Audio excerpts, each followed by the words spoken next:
My name is Eric Skwarczynski, and you're listening to Gut Reactions. Hey guys, before we get in the episode, I'm going to be talking about a couple of movies ranging from the early 90s to the early 2000s. I'll list those movies off in the introduction, and so if there's any movies mentioned that you don't want spoiled, I don't recommend listening to this episode just yet. I'm not going to go out of my way to discuss spoilers, but they may come up as I kind of loosely go over some of these films. So just a fair warning. All right, enjoy the episode. The famous opening monologue for Star Trek referred to outer space as the final frontier. It would seem horror screenwriters also believe space to be the final frontier. When franchises run long and ideas run out, slashers, final girls, and machetes, oh my, are catapulted into the vast and endless universe. The Critters franchise was the first to make this intergalactic pilgrimage back in 1992.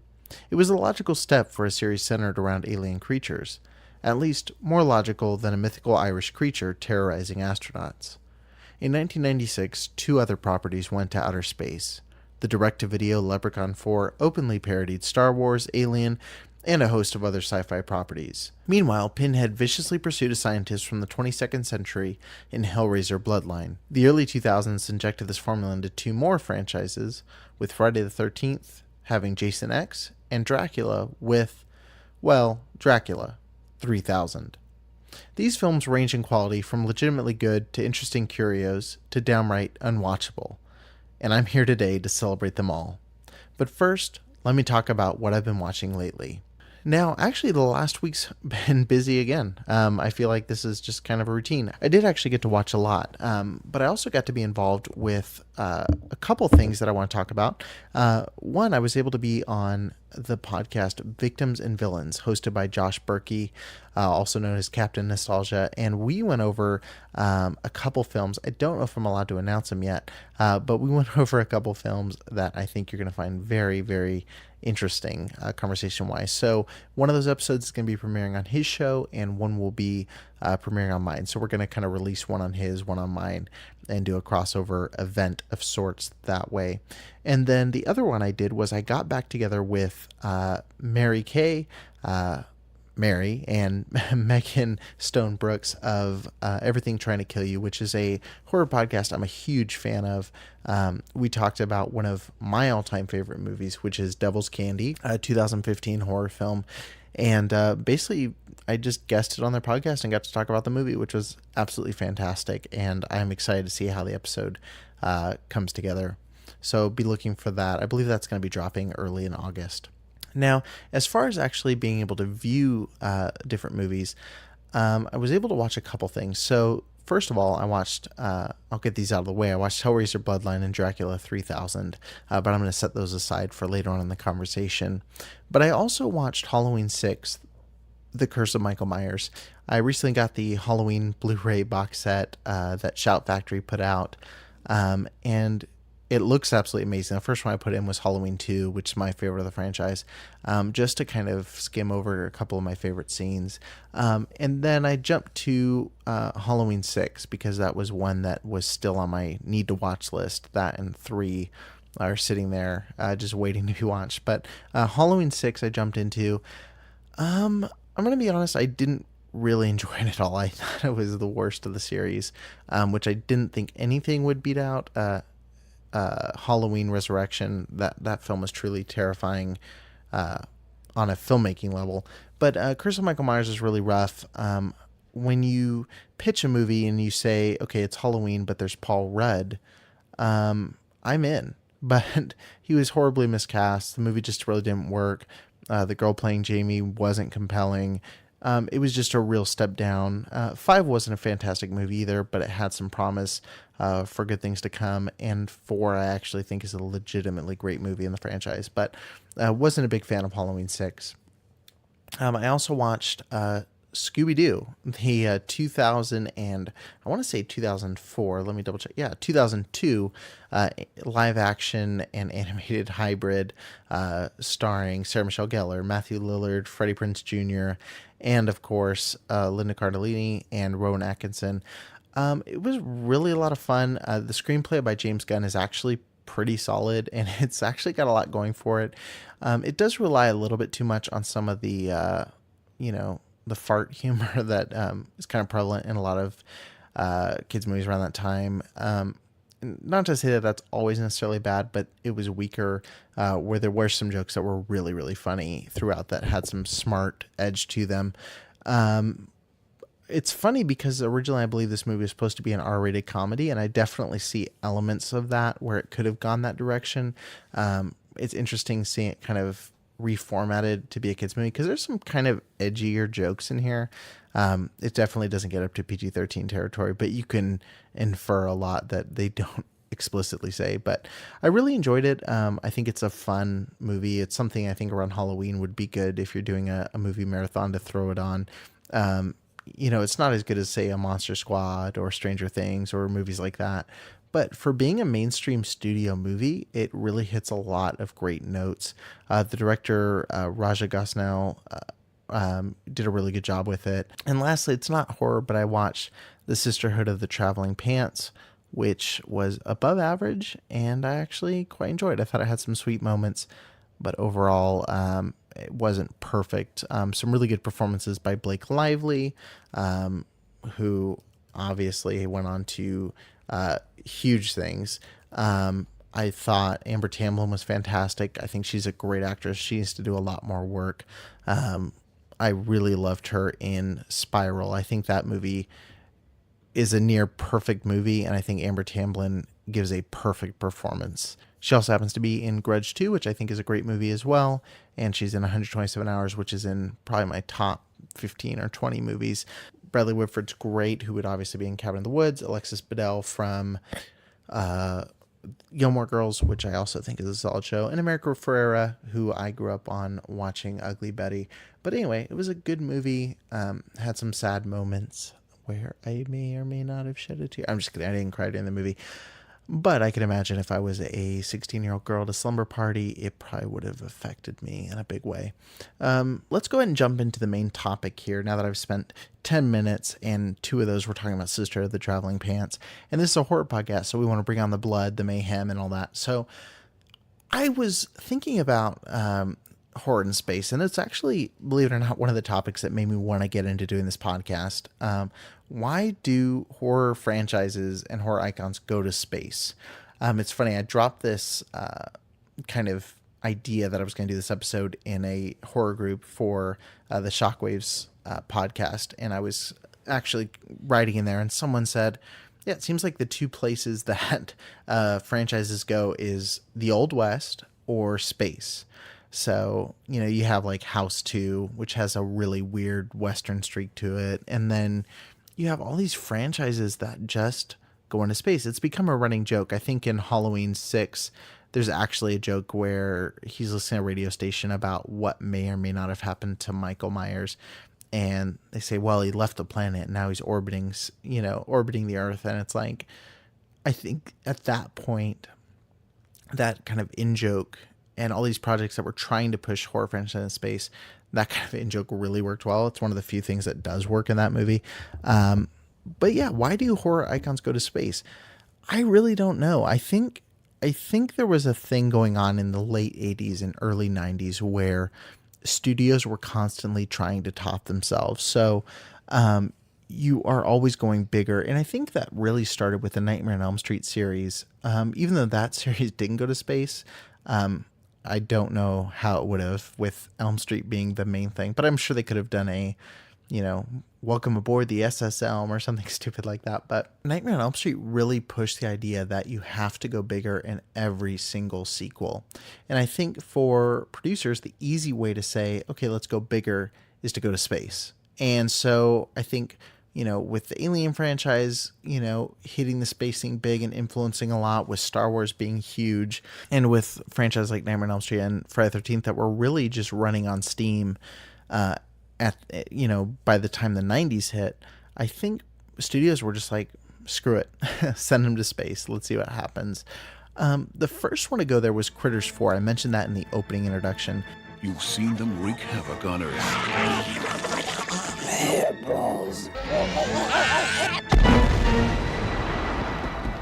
Those 2 eggs are the last 2 eggs. You are instructed to place the eggs in the pot. The last 2 eggs were launched into orbit. It won't scan. I can't tell you what's inside. And now they're having a blast He's going for the pod. in outer space. That's the critters! Now, for Critters, this was a logical step because the series centers around these furry little aliens. So it's kind of weird the franchise didn't go there sooner. But yeah, Critters 4, I think, of all the movies we're going to talk about, had the most reason to jump into space. I think the only one that would be comparable is the 1996 film Hellraiser Bloodline. Centuries ago, a toy maker set out to build the perfect puzzle box. Now, centuries later, a scientist has unlocked its secret. Welcome to Oblivion. And the battle for the future of mankind is about to be fought across the boundaries of time. Now, it is time to play Hellraiser Bloodline. Now, Hellraiser Bloodline, full disclosure, I watched it this past week in preparation for this episode because I think there's about 5 primary, villain in space movies. And so Hellraiser Bloodline was on the list. Now, full disclosure, I've never seen the first or second or third or any of the Hellraiser movies. So I went into Hellraiser Bloodline with no context for the Hellraiser franchise outside of the information I already knew from listening to interviews with, say, Doug Bradley or, different people that had worked on the films, or just people generally declaring their love for the Hellraiser franchise. So I know the basic premise, but I went to Hellraiser Bloodline kind of cold on the franchise. I had no idea what to really expect tonally. And to be honest, I really loved it. It ended up being a 4-star experience for me, and I thought it was fantastic. The performances were a little mixed. There was a couple lackluster performances, but Doug Bradley brings it as Pinhead, and I love his back and forth moments with Angela. They're really solid, and there's a couple monologues that they give Doug Bradley that he just absolutely nails. Just back it up against the wall. You heard him. Back it up. Don't make us put some pain on you. Pain? How dare you use that word? He's got pins in his head. What you think of as pain is only a shadow. Pain has a face. Allow me to show it to you. Gentlemen, I am pain. In addition to that, dear God, young Adam Scott's hair is glorious in this. Seeing Ben Wyatt from Parks and Rec play this Victorian era troublemaker is so satisfying. And speaking of the Victorian era, for those of you that haven't seen the movie, basically Hellraiser Bloodline has a cold open on this spaceship, and there's this artist who, I guess you could call him, he's a toy maker, actually, is his thing. He's basically remote controlling this robot to open up one of the puzzle boxes, which is basically going to unleash a doorway to hell for the Cenobites to come through. Anyway, then there's a flashback, and you see that, hence the name Bloodline, you see that for generations, this family's been trying to figure out a way to defeat evil, crafting these puzzle boxes to take out the evil puzzle box. It's a lot less convoluted than it sounds, believe it or not. Anyway, so you go back, you basically get 3 movies in one. So you have Victorian era Hellraiser, where you have these 2 guys conjuring up Angela, who is this seductive Cenobite that is basically just waiting for her chance to break free and start wreaking havoc. But I guess the rule in the Hellraiser franchise, I don't know if it's new to this one, is that as long as you don't get in their way of as long as you don't stand between them and hell, everything's fine. So Adam Scott basically for the Victorian era and then up through the 90s is basically using her for pleasure. So sexual favors, and is using her to extend his life and things like that. And then there's a moment where she wants to do something and Adam Scott stands in her way and she says, and basically eviscerates Adam Scott. But it's really interesting. So you have your Victorian era, you have your 90s era, and then you have your futuristic era, which I don't think they give a year for, but I can only assume it's supposed to be, far into the future, the late 2000s, early 3000s. But it's a really interesting way that it's split up, and that's actually what attracted the director, who's none other than Kevin Yeager, the makeup effects maestro behind the Child's Play franchise, Nightmare on Elm Street 2, all these incredible films. Sadly, Kevin Yeager didn't have a great time directing the film, as he stood off with Bob Weinstein, the infamous Hollywood producer, throughout the whole thing. And he says about 60% to 80% of the film is not his. It was taken from him and just edited and chopped up and destroyed by the studio. And Kevin Yeager ended up putting it under the name Alan Smithy, which is the name that directors in the Directors Guild use when a movie is not up to snuff or they don't want to be attached to it.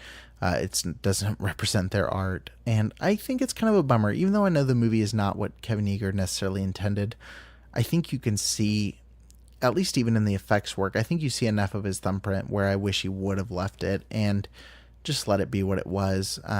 Because this is a movie I think you can be proud of, warts and all. It's a really solid film. Next up, in 1996, so the same year as Hellraiser, is a movie of much less quality, Leprechaun 4 in Space.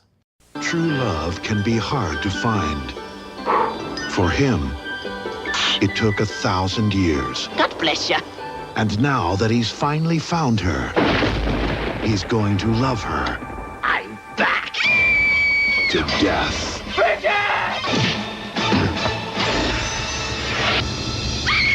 Leprechaun 2. Kiss me. I'm Irish. Rated R. Starts Friday, April 8th. So Leprechaun 4 and I would say on. So Leprechaun 4, Leprechaun in the Hood, and Leprechaun Back to the Hood. And then the atrocious... You know what? I'm not even going to talk about the remake. The Leprechaun franchise, the first 3 are really, really solid in my mind for what they are. 4 and on, they try to be fun, and they are here and there in these little clips, but ultimately the movies just don't work. They fall flat. Where they try to be shocking, they just come across as tone deaf. They just stopped being fun and started being this, okay, here's the setup, here's the leprechaun, here's this moment. Leprechaun 4 in Space is one of the worst movies ever. It's so bad. Aside from seeing a leprechaun with a lightsaber, there's nothing novel about this movie.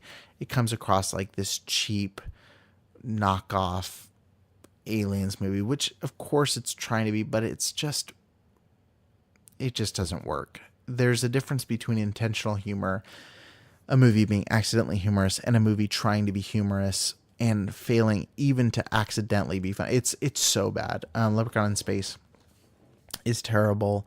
I saw a tweet or maybe it was a review, and I thought it was really funny though, pertaining to this, is that how racist that Leprechaun 4 in Space is the big one, and the producers thought, what's more exotic and adventurous than space? Oh, we'll put him in the hood. It's kind of backwards.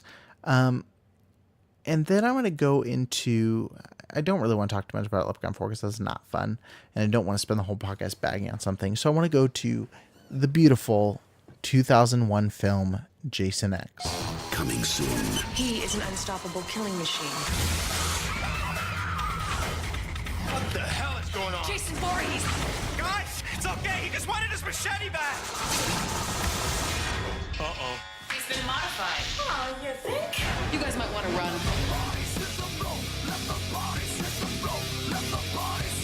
Jason X. I don't think he's out there. Why don't you stick your head out and have a peek? Rated R, coming soon. Jason X has a lot going on. You have Uber Jason. You have David Cronenberg talking about Jason and saying, I want him soft. You can't. I haven't prepped the cryostasis chamber. I don't want him frozen, Rowan. I want him soft. And you have one of the coolest moments in the whole series where Jason takes a girl's head, shoves it into this liquid nitrogen type substance, freezes it, and then smashes it into a table, which is a clip you could watch endlessly and enjoy. But Jason X is actually a really solid movie, aside from those moments. It works as a satire. It kind of pulls the same tone that Leprechaun 4 has. but it actually pulls it off. And I think it actually works as a satire of the slasher genre as well. I think at this point, when you're, 9 movies into a Friday the 13th franchise, you need to have a movie that says, look, we know we're hitting the same thing over and over again. Jason X features a lot of nods to the things that fans have really picked up on, which is, Jason Voorhees is awoken when he knows that someone's having sex on the ship. They have the hologram sequence where Jason's sees the 2 female campers and they say, you want to smoke some pot? Do you want to have premarital sex? We love premarital. So they took all those moments where you said, okay, Jason is representative of fill in the blank, the AIDS crisis, the fears of, unprotected sex. He's representative of all these different things. It's a really interesting little film, and it points out the ironic conservative values of the slasher genre, especially Friday the 13th as a whole. And I think Todd Farmer did a fantastic job with the script. Originally, I guess he'd written a more serious version that was supposed to be a more straight Friday the 13th movie, and it was going to feel gritty and tonally very similar to, say, the Alien franchise. And I wish we could see that version. Now, I don't want Jason X to be replaced, but I wish we could have seen that version and see what that would have looked like, because I think the potential for a serious film in that vein with the Jason Voorhees character could have actually really worked. It wouldn't have been any worse than, Jason Takes Manhattan at the very least, or the infamous Jason Goes to Hell. But I think it would have been really interesting to see that. I think the movie's full of really fun moments as it stands. And I think it's fun that the movie isn't afraid to poke fun at itself, which is something that for some reason a lot of modern horror franchises are afraid to do. I love that in the 80s, 90s, even early 2000s, you had these juggernaut franchises like Friday, Nightmare, even Hellraiser and Halloween, and they just stopped taking themselves too seriously. And that had varying degrees of success when they stopped doing that. But I think you get gems like Jason X. You get one-off movies, where you can just have fun with the established character. These movies were never serious. Even the first Friday the 13th, which I think tries all it can to be serious, you can't watch that movie and take it too seriously. When you really start breaking them down, there's too much formula. They're too humorous, whether it comes down to hammy acting or, moments that don't quite go off right. That's what makes these movies fun. And so I love that Jason X just goes all out, and it's probably my most rewatched Friday the 13th movie after Friday the 13th Part 3 and Part 7. Part 7, I think, is the masterpiece in the Friday the 13th series. I really love that film. I mean, but hey, with my love of Carrie, it makes sense because that movie is essentially Carrie versus Jason. Again, spoiler alert. Okay, and lastly, and this, correct me if I'm wrong, I'm sure I'll have someone angrily tweet me if I'm wrong, but I believe the last franchise to make the jump into outer space was Dracula 3000. In an unknown domain of space, any sign of life? They unleashed a power that has sought vengeance for 1,000 years. The lord of an unholy empire and the captain of an unsuspecting crew begin a battle that will turn the heavens into hell. Dracula 3000 is a cinematic dumpster fire. There's no way around it. It's a horrible, horrible, horrible movie. I was curious because people said they hated it, and typically especially with horror, I can put up with a lot more. My tolerance level is not high enough for this film. It's directed by Daryl Root, who hasn't really done anything else that is noticeable or recognizable. He did one movie with Ice Cube and Elizabeth Hurley, but really there's nothing notable in his filmography whatsoever. And honestly, after watching this movie, I kind of understand why. Because this movie shows no sign of technical skill behind the camera whatsoever. And again, I don't not just here to bag on movies, but this movie is so bad. It's poorly written. It's poorly directed. It's visually very flat, very boring. The performances are absolutely terrible. Casper Van Dien is in the film. He plays Van Helsing in the film, and absolutely terrible. Coolio gives the best performance and the worst performance of all time in this movie. I can't explain unless you've seen it. It's like you idiots don't want to listen. I am a vampire. And ain't nobody bad like me. Langley Kirkwood is a horrible Dracula, the worst Dracula ever in a film. Tommy Lister actually is pretty decent. And Udo Kier. Now, fans of Italian cinema know Udo Kier from all sorts of films. And if you've seen Brawl in Cell Block 99, he plays the abortion doctor that visits Vince Vaughn in prison. And Udo Kier is a fantastic, interesting actor. And the whole movie, you can tell he was probably there for about 2 hours and got a sandwich to be in the movie. He stands in front of a wall and provides exposition intercut throughout the entire movie. It's absolutely terrible. Now, this movie has a 2.1 rating on IMDb, so I'm not being overly harsh, and that's with 5,529 reviews on Letterboxd. I'm going to do a Google search because I need to figure out what this movie's rated, because I gave it a half a star. Dear God, it was just a snooze fest. Here we go. Dracula 3000. It has a 1.3 rating on there as well. Now, just for context, that's less than Dario Argento's ill-conceived Dracula 3D, in case you were wondering. Anyway, Dracula 3000 is really bad. There's a couple cool shots where they're running down the hallway and the camera's zooming in as it's panning past all these cool corridors and stuff. But other than that, the movie has nothing to offer, doesn't add anything to vampire lore, and has one of the worst jump cut endings of all time. I'm not exaggerating. This movie is garbage.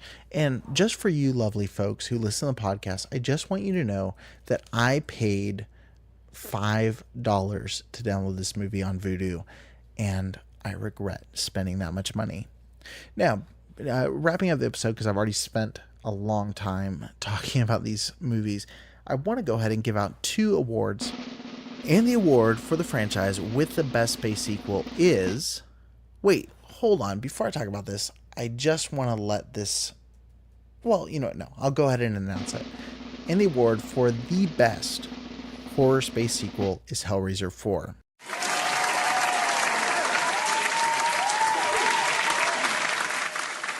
I'm going to defer to my good buddy Justin, who called in and left a message regarding this film. So, Justin, take it away.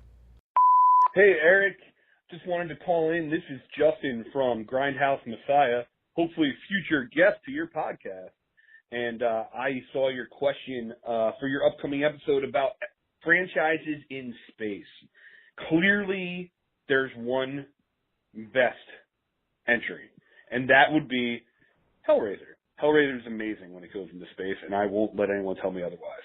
However, I will also give an honorable mention to Jason X because it's the only Friday the 13th movie even worth watching. Yeah, you heard me right. Hey, enjoying the podcast. Keep it up. Thank you, Justin. So Justin's actually going to be on the podcast in the near future. We're going to be talking about exploitation films. He has a podcast called Grindhouse Messiah, which I've had the pleasure of listening to a little bit in the last couple weeks.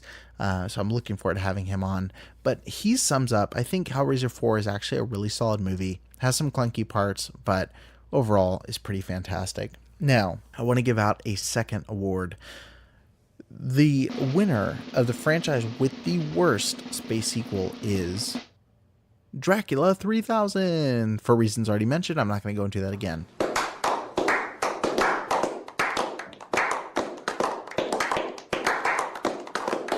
now that I've given away those 2 awards, I want to go ahead and pitch what I think needs a space sequel.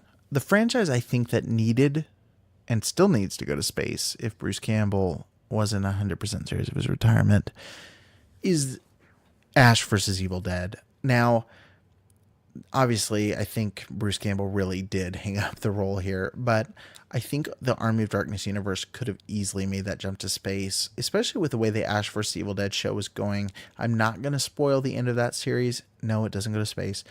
But I think the way they built into the 3rd season and then the way they teased going into the 4th season, I think it would have been pretty obvious that by the 5th or 6th season, we probably could have gotten something as bonkers as that. It's worth noting that the Army of Darkness series actually did take Ash to space in the comic sequels put out by, I want to say Dark Horse. I think it was a Dark Horse series. But anyway, so Ash really did go to space and fought Deadites, and it was super cool. I just think with the outlandish premise, I think Ash would have fit pretty easily into it. I think you could give a pretty loose reason for why he's going, but I think it could have been pretty solid and a lot of fun visually. That's something I was kind of bummed about the Ash vs. Evil Dead show, is that by the end of the 1st season, and especially by the end of the 2nd season, the locations, while I love the show all the way through, I wanted to see him in new terrain. 3 gave us quite a bit of that with the school, which I think those are some of the best episodes. But I love what they teased. Again, I'm not going to give it away, the setting. There's no way you could infer it from what I'm saying right now. But I would have loved to see the show do something crazy and really go at either a desert island premise or, or making a jump to space. You know what I mean? I think that would have been really fun. And the one thing I'm actually surprised they didn't bring into the show was time travel, because I think it would be really easy to have him go back to, say, medieval times like he did for Army of Darkness. It would have been cool to see him interact with the older movies with, green screen and stuff. I think it would have been really, really cool to see him fast forward and be in the future and fight Deadites. So I want to see Ash in space. I know that there's a comic adaptation. I hope we get comics that continue the Ash vs. Evil Dead series. So here's hoping. But anyway, that's my idea for what needs a space sequel. And this is my thoughts on horror in space as well. Overall, I kind of dig it. When it's done right, just like anything else, it's super fun. And just like Joe Bob Briggs says, who did the Shudder Marathon recently, the worst crime a movie can commit is to be boring. And I really believe that. And the fact that people can make movies about horror and space boring totally confounds me. Anyway, so thank you guys so much for listening to the episode. I really appreciate it. Be sure to subscribe on iTunes or iHeartRadio or Stitcher, or wherever you listen to podcasts. Be sure to leave a 5-star review on iTunes. It helps us with our rankings. And be sure to tell your friends. Like us on Facebook. Join the Facebook group. It's private, so you can talk about horror movies without your weird aunt thinking that you're demon possessed. Follow on Instagram. Follow on Twitter. Just find Gut Reactions. It's a blood splattered red logo. It's not too hard to find. Anyway, thank you so much for listening, and be sure to join us next Wednesday when we dive into the next topic. It's a secret for now. All right, guys, thank you so much for listening. Until next time, farewell.